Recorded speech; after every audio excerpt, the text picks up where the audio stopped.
Hello everyone, मेरा नाम है प्रियांशु तोमर और मैं आप सभी का स्वागत करता हूं हमारे YouTube platform zero hour classes पे।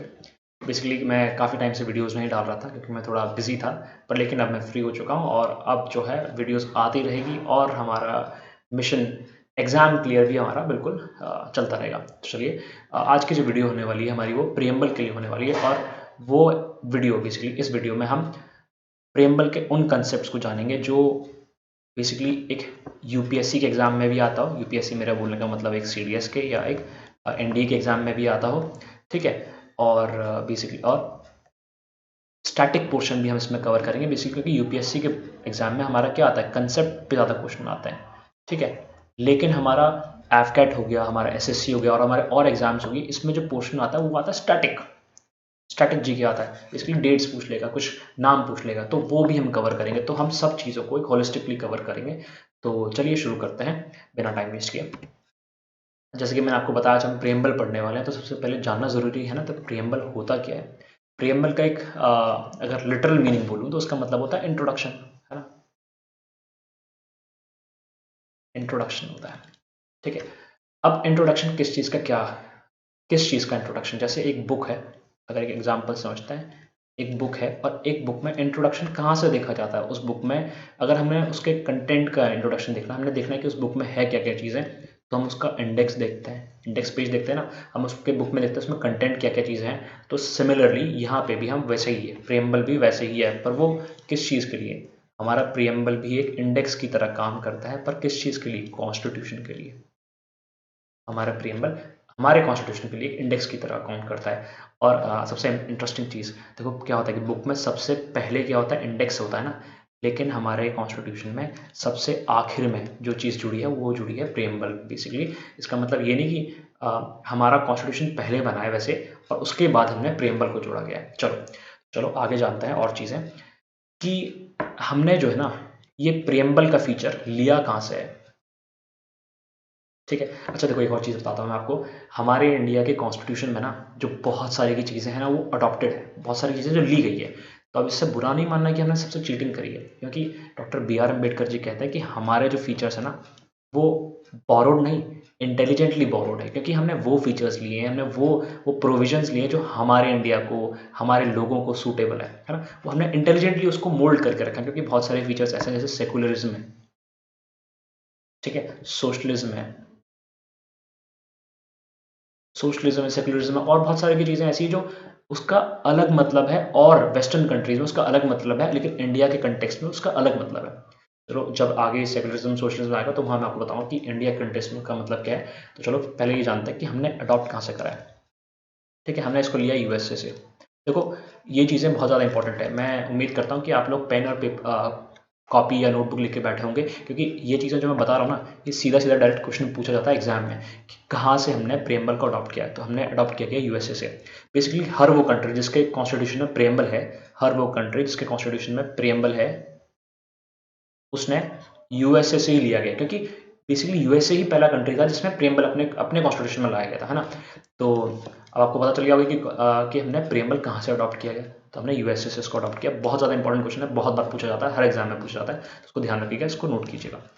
अब जैसे कि अब क्या होता है इंडियन फैमिलीज़ में, बेसिकली देसी फैमिलीज़ में क्या होता है ना, कि पहले कुछ और नाम होता है, बाद में कुछ और नाम। जैसे छोटा बच्चा है, छोटे बच्चे का पहले जब बचपन में उसका कुछ और नाम है, जब हमने स्कूल स्कूल में उसका एडमिशन करवाया तो उसको उसका कुछ और नाम होता है। सिमिलरली हमारे प्रियम्बल का भी कुछ और नाम था। तो जब हमारा प्रियम्बल प्रियम्बल नहीं था, उस टाइम पे कुछ और नाम रखा गया था, तो उसका नाम था basically objective resolution.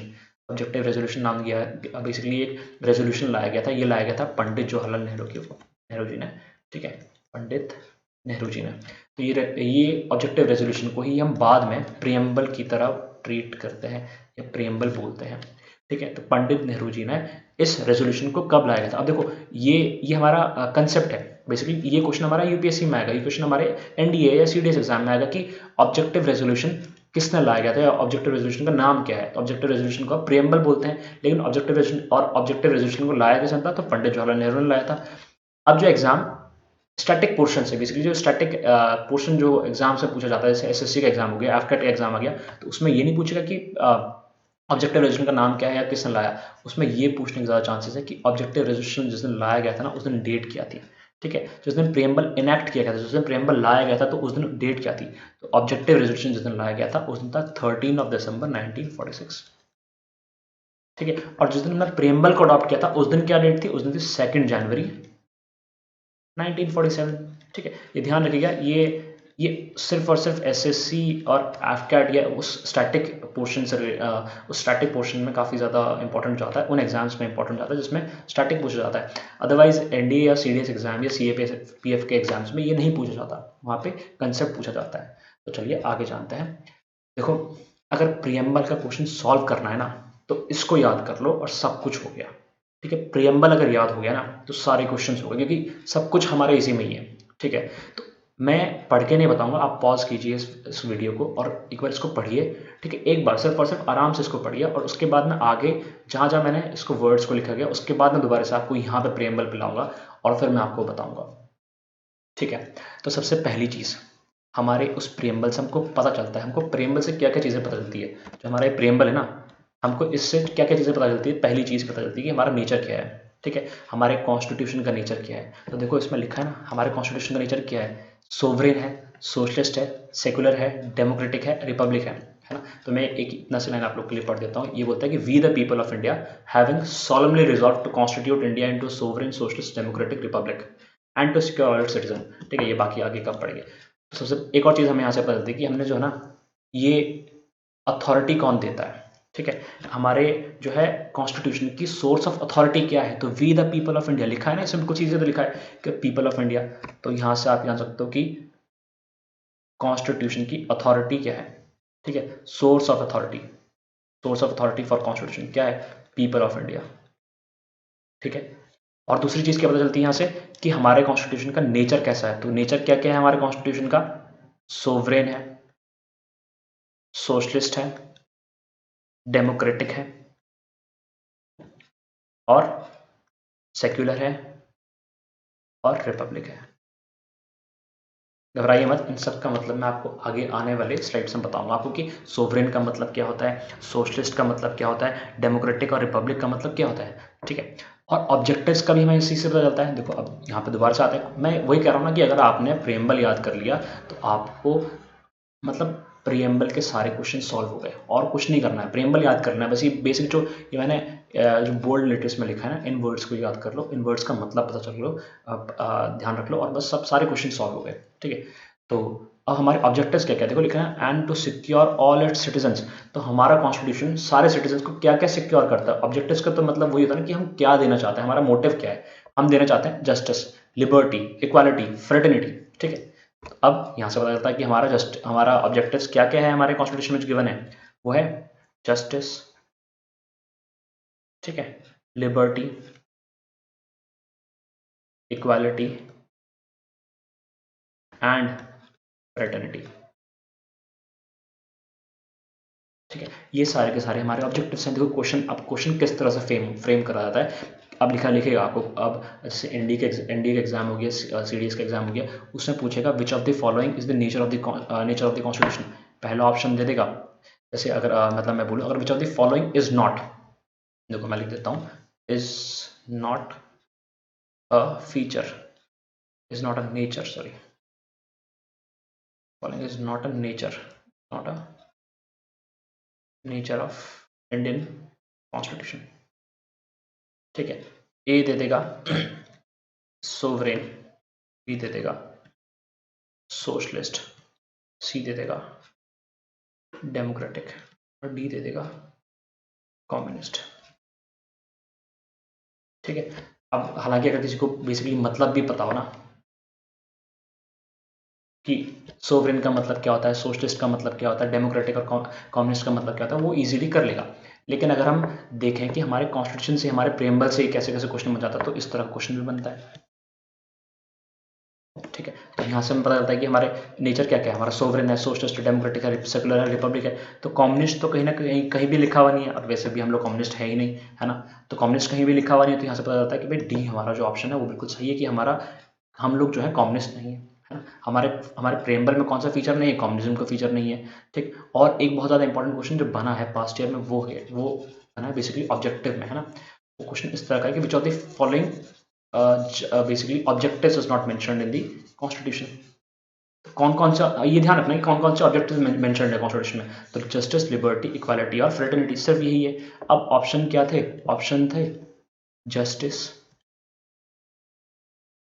Liberty, equality और सोशलिज्म। अब देखो ये कहीं ना कहीं ये सारे के सारे चारों के चारों फीचर्स हमारे कॉन्स्टिट्यूशन में है, लेकिन ऑब्जेक्टिव्स, क्वेश्चन ये पूछा गया कि which of the following is not the objective of the constitution, which is not the objective of constitution. तो हमारे कॉन्स्टिट्यूशन में क्या क्या ऑब्जेक्टिव हैं, जस्टिस, लिबर्टी, इक्वालिटी और फ्रेटर्निटी।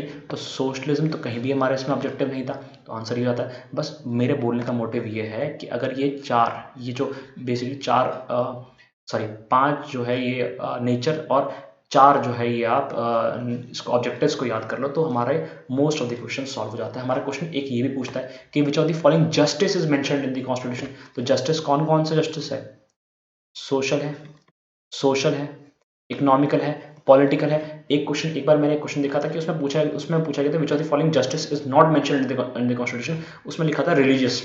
ठीक है, तो रिलीजियस जस्टिस हमारे कॉन्स्टिट्यूशन में मेंशन नहीं है ना, तो वहां से ऐसे बस सिर्फ ऐसे ही घुमाएगा ये क्वेश्चन को, वो ऐसे ही घुमाएगा, लेकिन पूछेगा इसी से ही। और ये चीज आप याद कर लो, सारे के सारे क्वेश्चन सॉल्व हो जाएंगे। चलिए आगे बढ़ते हैं।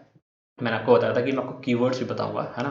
तो कीवर्ड्स क्या क्या कीवर्ड्स हैं, सोवरेन, सोवरेन का मतलब क्या होता है, ठीक है। सोवरेन का मतलब बेसिकली इंडिपेंडेंट, एक अगर मोटा मोटा आप समझो उसका, तो उसका मतलब होता है इंडिपेंडेंट। इंडिपेंडेंट है ना, हम लोग इंडिपेंडेंट है, हम लोग अपने डिसीजंस लेने के लिए इंडिपेंडेंट है। लेकिन आप में से कोई कुछ ये बोल सकता है कि अगर देखो कि यूएन जो है, यूएन यूनाइटेड नेशन जो है, या यूएनएससी, चलो ये ले लेते हैं, है ना। यूएनएससी लेते हैं, वो अभी काफ़ी न्यूज़ में भी था, यूएनएससी। यूएनएससी क्या है, basically United nation security council. अब यूएनएससी ने कोई रेजोल्यूशन पास करा और बोला कि यार इंडिया जो है, तुम जो है पाकिस्तान को छोड़ दो, तुम जो है पाकिस्तान, बेसिकली पाकिस्तान ऑक्यूपाइड कश्मीर जो है उसको छोड़ दो, मतलब उसको छोड़ दो, उसको तुम उसको दे दो, पाकिस्तान को दे दो। अब यूएनएससी ने रेजोल्यूशन लाया, यूएनएससी का रेजोल्यूशन का मतलब क्या है कि बहुत सारी कंट्रीज इससे अग्री करते हैं, है ना, हम पे दबाव बनाया गया। तो क्या हम इसको एक्सेप्ट करेंगे? अगर हमने इसको एक्सेप्ट कर लिया तो इसका मतलब हम सोवरेन नहीं है, इसका मतलब हमने दूसरे के प्रेशर में इस चीज़ को एक्सेप्ट कर लिया। पर क्या हम इसको एक्सेप्ट करेंगे? हम इसको एक्सेप्ट नहीं करेंगे कि हम लोग इंडिपेंडेंट हैं, हम अपनी पॉलिसीज बनाने के लिए खुद, हम बेसिकली हम खुद बना सकते हैं। हमें दूसरा हमें नहीं बोल सकता कि हमें क्या करना चाहिए और क्या नहीं करना चाहिए। वैसे भी कश्मीर का इशू तो बहुत बर्निंग इशू, एक बहुत कंटेंशियस इशू रहा है इंडिया और पाकिस्तान के बीच। और वैसे भी आपको तो पता ही है, कश्मीर तो हमारा ही है और हमारा ही रहेगा, ठीक है। तो चलो आगे जानते हैं सोशलिस्ट। अब सोशलिस्ट मैंने आपको बताया था ना कि अभी जस्ट मैंने पहले आपको बोला था कि हमने बहुत सारे के फीचर्स बोरो करे हैं, बहुत सारी कंट्रीज से बोरो करे हैं। तो सबसे पहली चीज़, सोशलिस्ट हमने कहाँ से लिया है? तो सोशलिस्ट जो हमारा फीचर है ना, वो हमने लिया है रशिया से, ठीक है। रशिया, वो उस टाइम पे यूएसएसआर बोलते थे इसको, ठीक है। अच्छा, अब एक और जो इंपॉर्टेंट चीज़ है, सोशलिस्ट का मतलब क्या होता है? सोशलिस्ट का मतलब होता है उदारवाद, ठीक है।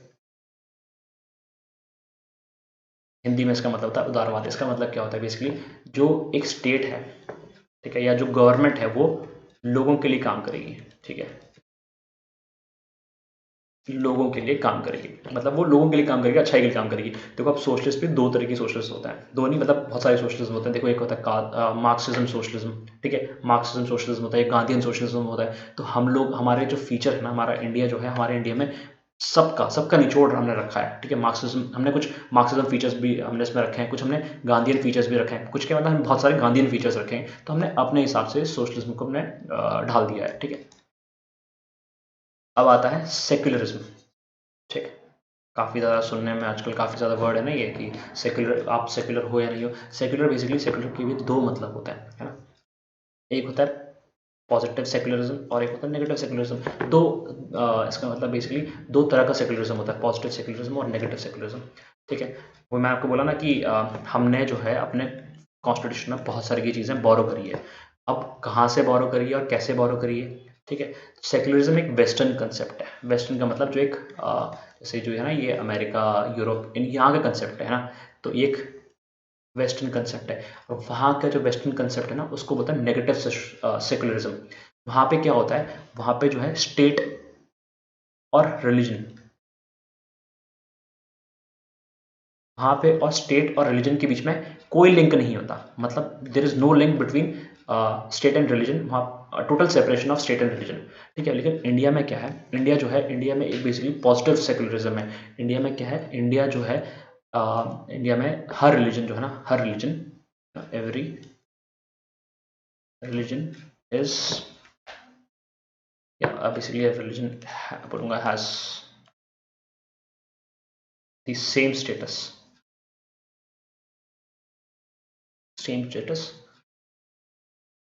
With state. अब देखो वेस्ट में क्या फीचर है, वेस्ट में ये फीचर है कि स्टेट का और रिलीजन का कोई लिंक नहीं है। लेकिन इंडिया में क्या फीचर है, इंडिया में फीचर ये है कि स्टेट और रिलीजन का फीचर है। क्या फीचर है, सबके सामने, सब बेसिकली सारे रिलीजन्स बराबर हैं स्टेट के सामने, है ना। स्टेट का मतलब क्या होता है, स्टेट का मतलब ये नहीं कि अपना ये आप समझो उत्तराखंड या उत्तर प्रदेश या हिमाचल प्रदेश, स्टेट वो नहीं, स्टेट वो बेसिकली एक गवर्निंग बॉडी है जो हमको गवर्न करती है, हमको रूल करती है, ठीक है, वो बोलता है स्टेट, उसको बोलता है स्टेट, जो हमारे इंडिया को चलाती है, ठीक है। पॉलिटी में इसका मतलब बहुत अलग होता है, दो स्टेट्स बेसिकली, एक तो आप समझते हो जो फिजिकली हम जो समझते हैं ना जोग्राफिकली कि एक स्टेट हो गया जिसकी पर्टिकुलर बाउंड्री है, पर अगर हम पॉलिटी के सेंस में देखें तो स्टेट वो होता है जो हमको रूल कर रही होती है, हमको जो गवर्न कर रही होती है, ठीक है, उसको बोलते हैं स्टेट, ठीक है। अच्छा, अब एक और हमने फीचर पढ़ा था डेमोक्रेटिक। डेमोक्रेटिक का मतलब क्या होता है, देखो डेमोक्रेटिक हम बचपन से सुनते आ रहे हैं, डेमोक्रेसी है इंडिया में, क्या है डेमोक्रेसी, तो डेमोक्रेसी का मतलब क्या है, जो हमारे रिप्रेजेंटेटिव है ना वो इलेक्टेड है, किसके द्वारा इलेक्टेड है, हमारे द्वारा इलेक्टेड है। रिप्रेजेंटेटिव का मतलब क्या है, जो हमारा एमएलए है, ठीक है, हमारे जो एमएलए हैं उनको किसने इलेक्ट किया, उसको हम लोगों ने इलेक्ट किया। हमारे जो चीफ मिनिस्टर है उसको किसने इलेक्ट किया, उसको हमने इलेक्ट किया। हमारे जो प्राइम मिनिस्टर उसको किसने इलेक्ट किया, उसको हमने इलेक्ट किया। तो हमारे बेसिकली इस फीचर को बोलते हैं, इस फंक्शन को बोलते हैं बेसिकली डेमोक्रेटिक कंट्री, ठीक है। अब आप ये बोल रहे हो कि ये सीएम जो है और जो प्राइम मिनिस्टर है ये तो हमने इलेक्ट नहीं करे, ठीक है। तो बेसिकली क्या है, दो तरह की डेमोक्रेसीज होती है ना, एक होती है डायरेक्ट डेमोक्रेसी और एक होती है इनडायरेक्ट डेमोक्रेसी। तो हमारे इंडिया में जो है इनडायरेक्ट डेमोक्रेसी का कंसेप्ट है। डायरेक्ट डेमोक्रेसी का कंसेप्ट जो है वो स्विट्जरलैंड वगैरह में डायरेक्ट। अब आप बोलोगे डायरेक्ट डेमोक्रेसी क्या होती है, देखो बहुत नाम सीखा जाता है ना, डायरेक्ट और इनडायरेक्ट।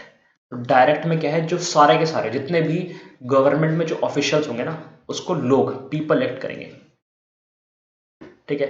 और इनडायरेक्ट में क्या होगा, सारे के सारे नहीं इलेक्ट करेंगे, लेकिन जो भी इलेक्ट होगा, टॉप मोस्ट इलेक्ट होगा, वो हमारे कहीं ना कहीं हमारा उसमें इनडायरेक्ट रोल रहेगा। क्योंकि देखो जैसे होता है ना कि अब मान लो हमें सीएम चूज करना है, ठीक है, तो सीएम चूज करने के लिए क्या होता है, सारे के सारे एमएलएज वोट करते हैं, एमएलएज या एमएलसीज वोट करते हैं, है ना। अब एमएलएज और एमएलसीज को वोट कौन देता है, एमएलएज और एमएलसीज को वोट देते हैं people, normal people, common man, आम आदमी, है ना, मैंगो मैन। हम लोग वोट करते हैं, हम लोग वोट करेंगे इसको एमएलए एमएलसी को, और एमएलए एमएलसी किसको किसके लिए वोट करेंगे, सीएम के लिए। तो कहीं ना कहीं मैं बोल रहा हूँ कि इनडायरेक्टली हमने ही जो है सीएम को इलेक्ट किया है। वैसे वैसे फंक्शन को बोलता है इनडायरेक्ट डेमोक्रेसी, ठीक है। आई होप बात समझ आ गई होगी डायरेक्ट डेमोक्रेसी और इनडायरेक्ट डेमोक्रेसी में क्या है। अब देखो हमारा इंडिया डेमोक्रेटिक है, लेकिन अगर आप देखो जैसे चाइना का लेते हैं, चाइना का एक एग्जांपल लेते हैं, तो चाइना में क्या है, चाइना में शी जिनपिंग है, चाइना में शी जिनपिंग है, वहाँ पे वो अपने आप ही है, वो अपने आप ही सब कुछ है, ठीक है। वहाँ पे अब तो वैसे भी उन्होंने अपने आप को बेसिकली जब तक हैं वो तब तक वही वहाँ पे लीडर हैं। अब ऐसा इंडिया में तो नहीं हो सकता ना, इंडिया में अब हर 5 साल बाद इलेक्शंस होते हैं, हर 5 साल बाद प्राइम मिनिस्टर चेंज होता है, लेकिन वहाँ पे क्या है, वहाँ पे नहीं है ऐसा कुछ फीचर। वहाँ पे एक बार जो बन गया वो बन गया बस, ठीक है। चलो रिपब्लिक का मतलब क्या होता है, रिपब्लिक देखो, अब इस चीज़ को जानने से पहले ना मैं चाहूँगा कि दो दो चीज़ों को आप अच्छे से समझो। देखो एक होता है हेड ऑफ द स्टेट, एक होता है हेड ऑफ द गवर्नमेंट, ठीक है। हेड ऑफ द स्टेट और हेड ऑफ द गवर्नमेंट किसको बोलते हैं, ठीक है। हेड ऑफ द स्टेट होता है हमारा प्रेसिडेंट और हेड ऑफ द गवर्नमेंट होता है हमारा प्राइम मिनिस्टर, ठीक है। अब मैंने आपको बताया था ना स्टेट क्या होता है, जितने भी फीचर्स होते हैं, जितने भी ऑर्गेनाइजेशन हो गए, इंस्टीट्यूशन हो गए जो हमारे लिए हैं, ठीक है, हमारे लिए काम करते हैं, है ना, जो गवर्नमेंट के हैं वो सब बेसिकली वो उसको बोलते हैं स्टेट के अंडर, वो आता है स्टेट। अब गवर्नमेंट क्या है, गवर्नमेंट बेसिकली जैसे हमारा प्राइम मिनिस्टर हो गया, ये गवर्नमेंट का हिस्सा है, प्राइम मिनिस्टर हो गया, सॉरी फाइनेंस मिनिस्टर हो गया, डिफेंस मिनिस्टर हो गया, ये सारे सारे गवर्नमेंट का हिस्सा है, ठीक है। तो इनका हेड कौन होता है, गवर्नमेंट का हेड कौन होता है, प्राइम मिनिस्टर होता है। लेकिन एक स्टेट का अगर हेड कौन होगा तो उसका हेड होता है प्रेसिडेंट, ठीक है। और वैसे आप लोग के लिए होमवर्क है छोटा सा, आप मुझे बताओ डीजीआर, और डी फैक्टो। ठीक है, डी ज्योर और डी फैक्टो का मतलब क्या होता है, ये काफ़ी बार ये क्वेश्चन पूछा गया है। मतलब इनडायरेक्टली क्या होता है, एनडीए और सीडीएस एग्जाम में डी ज्योर और डी फैक्टो यूज़ कर देता है वो, ये किसकी जगह पे, हेड ऑफ द स्टेट और हेड ऑफ द गवर्नमेंट की वजह जगह पे। तो मैं चाहूँगा कि आप लोग जो है गूगल पे सर्च करो कि डी ज्योर और डी फैक्टो का मतलब क्या होता है, क्योंकि देखो कुछ चीज़ें जो आप खुद से ढूंढोगे ना वो अपने आप याद रहती है, बहुत लॉन्ग टाइम तक याद रहती है। अब मैं बता दूंगा आप लोग को फिर भूल जाओगे, है ना। तो एक बार ज़रा सर्च करो और फिर कमेंट्स में मुझे बताओ कि डी ज्योर का मतलब क्या होता है, डी फैक्टो का मतलब क्या होता है। ठीक है, अच्छा अब क्या है कि जो प्रेमबल है ना ये बहुत कंट्रोवर्सी में रहा है। कंट्रोवर्सी में कैसे रहा है कि यार अब इस हम ये सोचते रह गए कि प्रेमबल जो है पार्ट ऑफ कॉन्स्टिट्यूशन है कि नहीं है, हाँ। तो दो केसेस हुए, बहुत ज़्यादा इंपॉर्टेंट केसेस हुए, बहुत ज़्यादा फेमस केसेस जिस पे क्वेश्चन पूछा जाता है। ठीक है, उसमें क्या हुआ, पहला केस जो था वो था हमारा बेरूबारी यूनियन केस, बेसिकली 1960 में जो हुआ था। तो उसमें बोला गया, उसमें सुप्रीम कोर्ट ने बोला, supreme court basically supreme court में केस था, तो उसने बोला कि यार जो है ना प्रियम्बल जो है ये हमारा पार्ट नहीं है कॉन्स्टिट्यूशन का। ठीक है, उसने ये बोला कि is not a part, is not a part of the constitution. ठीक है, तो उस केस में ये बोला, अब ध्यान रखना ये बहुत ज़्यादा इंपॉर्टेंट केस है, बहुत बार क्वेश्चन भी पूछा गया इस पर कि अब बेरूबारी यूनियन केस में क्या बोला गया सुप्रीम कोर्ट ने, तो सुप्रीम कोर्ट ने बोला कि preamble is not a part of the constitution. Berubari union case कब आया था, 1960 में लड़ा गया था ये। ठीक है, फिर उसके बाद क्या हुआ, केशवानंद भारती केस हुआ 1973 में, बहुत ज़्यादा फेमस केस, बहुत ज़्यादा बहुत सारी ये चीज़ें इससे निकली है, बहुत बहुत बड़े बड़े बदलाव हमारे कॉन्स्टिट्यूशन में केशवानंद भारती से आए हैं। ठीक है, केशवानंद भारती केस से आए हैं। तो इन दोनों केसेस का आपको ईयर याद होना चाहिए। इन दोनों केसेस से जो इंपॉर्टेंट आउटकम्स निकले हैं वो आपको याद होने चाहिए हैं। तो पहले वाले से क्या था कि बेसिकली इसमें बोला कि preamble is not a part of the constitution. Second वाले में क्या बोला कि नहीं भाई, preamble is the integral part. उसने बोला कि प्रेमबल जो है इंटीग्रल पार्ट है कॉन्स्टिट्यूशन का, क्योंकि अगर प्रेमबल नहीं है बेसिकली अगर मैं बोलूँ तो उन्होंने सुप्रीम कोर्ट ने बोला कि प्रेमबल जो है ना, प्रेमबल को एक टॉर्च की तरह यूज़ कर सकते हैं। मतलब एक कि टॉर्च से मतलब रूम, एक डार्क रूम है, अगर आप डार्क रूम में टॉर्च जलाओगे तो आपको क्या दिखेगा, आपको बहुत सारी चीज़ें दिखेगी। तो सिमिलरली प्रेमबल भी एक टॉर्च है। किस चीज़ के लिए टॉर्च है, हमारे कॉन्स्टिट्यूशन को देखने के लिए। अगर मान लो कभी एम्बिग्युइटी होती है, कभी समझ नहीं आता कि क्या करें, तो हम वहाँ प्रेमबल का इस्तेमाल करते हैं, प्रेमबल का इस्तेमाल करते हैं उस प्रोविजन के मतलब को समझने का। ठीक है, चलो आगे बढ़ते हैं। अब बेसिकली कुछ क्वेश्चन जो हमारे पूछे गए पिछले, अब देखो ये बहुत ज़्यादा इंपॉर्टेंट क्वेश्चन, मैंने आपको बताया था कि बेरूबारी यूनियन केस पे, बेरूबारी पे पूछा गया है, बहुत बार पूछा गया है, बेरूबारी और केशवानंद भारती पे पूछा गया है। ठीक है, तो बेरूबारी यूनियन केस कब हुआ था, 19, बताओ।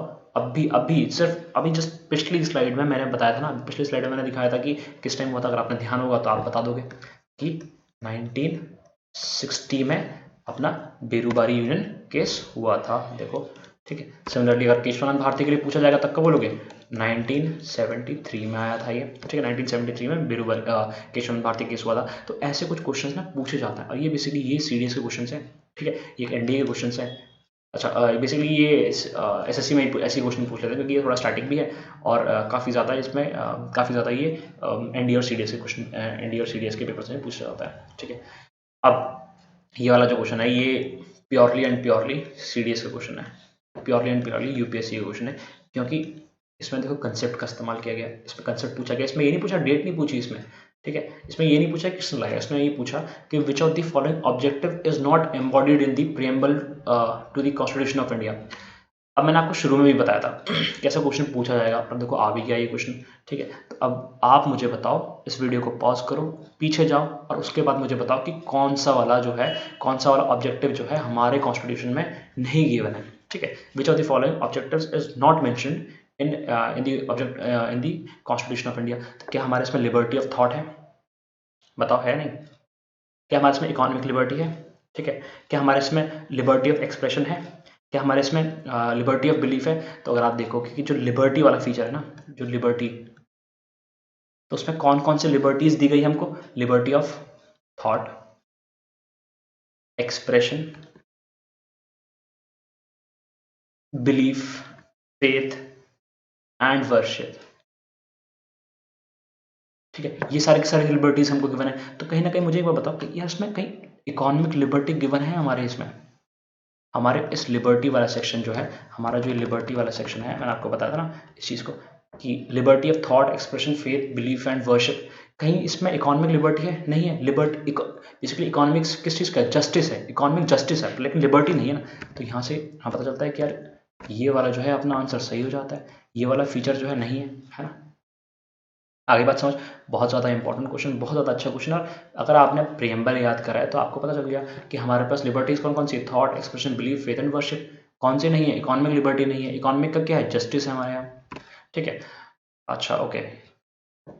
6th question, 42nd constitutional amendment act.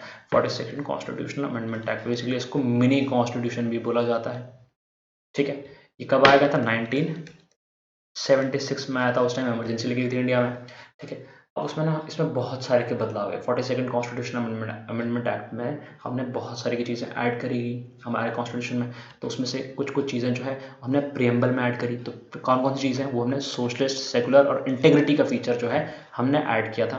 ठीक है, तो ये सारे के सारे फीचर्स हमने ऐड किए थे। कौन से? 42nd कॉन्स्टिट्यूशनल अमेंडमेंट एक्ट से। तो ध्यान रखने वाली चीज़ क्या है कि 42nd कॉन्स्टिट्यूशनल अमेंडमेंट एक्ट कब आया था?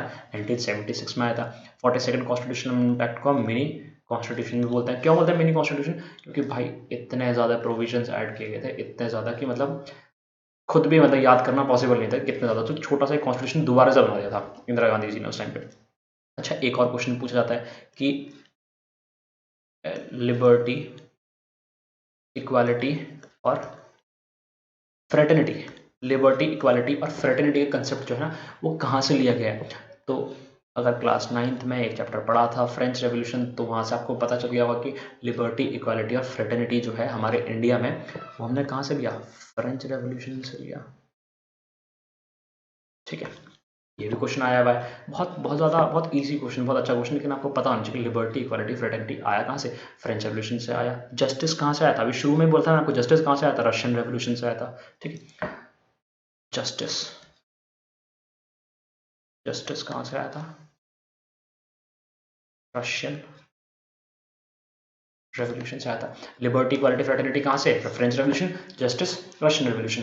तो आई होप आपको बात समझ आ गई होगी। बहुत बहुत क्रिस्प हमने इसको पढ़ा, बहुत अच्छे से हमने इसको पढ़ा। हमने ऐसी कोई चीज़ नहीं छोड़ी हो, क्योंकि वनडे एग्जाम्स में इससे ज़्यादा और कुछ नहीं पूछता। ठीक है, तो आई होप आपको सेशन पसंद आया होगा, और आपको बेसिकली आप अपने सारे फ्रेंड्स के साथ शेयर कीजिए जो एग्ज़ाम्स के लिए प्रिपेयर कर रहे हो, और जिस एग्ज़ाम में पॉलिटी आती हो। और अगर आपको सेशन पसंद आए तो शेयर कीजिए सबके साथ, and like, share and comment, and bye bye.